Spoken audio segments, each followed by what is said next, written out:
Et dites-moi, Lise, le symbole est important, hein, le symbole du luxe britannique vient de subir la perte la plus importante qu'ait connue une entreprise outre-Manche. 4 milliards de livres, près de 5 milliards d'euros. C'est pour Rolls-Royce. Le motoriste a subi la chute de la devise britannique. Et c'est un exemple qui interroge sur le modèle économique que le Brexit va obliger à repenser. Et oui, c'est une annus horribilis pour Rolls-Royce. Le fabricant de moteurs britannique a perdu sa chemise, on peut le dire, cette année, avant même que le Brexit ne soit effectif. La baisse continue de la livre en est la principale responsable. 5 milliards d'euros de perdus, la plus grosse claque jamais vue en Grande-Bretagne. Le constructeur accumule les problèmes avec une amende de 671 millions de livres pour une histoire de corruption sur les marchés américains et brésiliens, à laquelle s'ajoutent 306 millions de livres de restructuration de son fonds de retraite. Ça touche presque toutes les divisions, marine, aéronautique et nucléaire. Rolls restructure avec la suppression de 3600 emplois dans le monde et des économies à trouver. Rolls, comme les compagnies aériennes EasyJet et Ryanair, sont donc les premiers à prendre de plein fouet l'effondrement de la livre et la perte du pouvoir d'achat des consommateurs. On se demande ce que ce sera quand le Brexit sera vraiment effectif. Alors pourtant, Lise, tout ce qu'on lit sur l'économie britannique montre qu'elle résiste bien pour l'instant. Évidemment, puisque pour l'instant, la Grande-Bretagne est toujours dans l'Union européenne. L'article 50 devrait être activé entre le 10 et le 30 mars, comme l'a annoncé un ministre hier, c'est-à-dire dans un gros mois.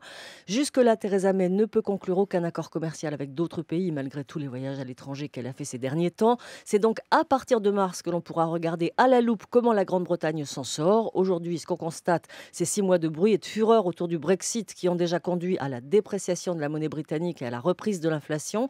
Elle est à 1,8 contre 1,6 l'an passé, ce qui signifie que certains biens de consommation courante importés sont déjà plus chers pour l'anglais moyen. Pour ceux qu'une sortie de l'Europe et même de l'euro séduit, c'est maintenant qu'il faut regarder attentivement la situation de la Grande-Bretagne. Il y aura des leçons à en tirer. Alors, et que peut-on réellement espérer en tirer alors, Lise?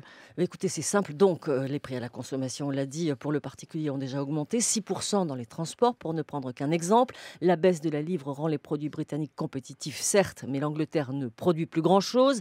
Et la Banque d'Angleterre a dû soutenir l'économie en réinjectant beaucoup d'argent depuis 6 mois, comme le fait d'ailleurs la BCE pour la zone euro ou la Fed pendant la crise. Mais ça ne peut pas être éternel. L'inflation reprend aussi. Les experts prévoient 3% pour cette année et une croissance molle qui pourrait repasser sous les 2%. Le ministère des Finances a déjà mis en place des baisses d'impôts pour les plus modestes et gelé la taxe sur les carburants.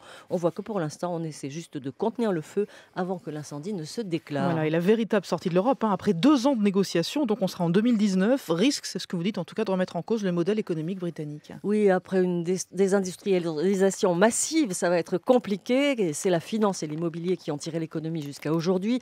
Demain, ces deux secteurs pourraient bien être ceux qui seront les plus pénalisés avec la chute des prix de l'immobilier et une hausse des taux d'intérêt.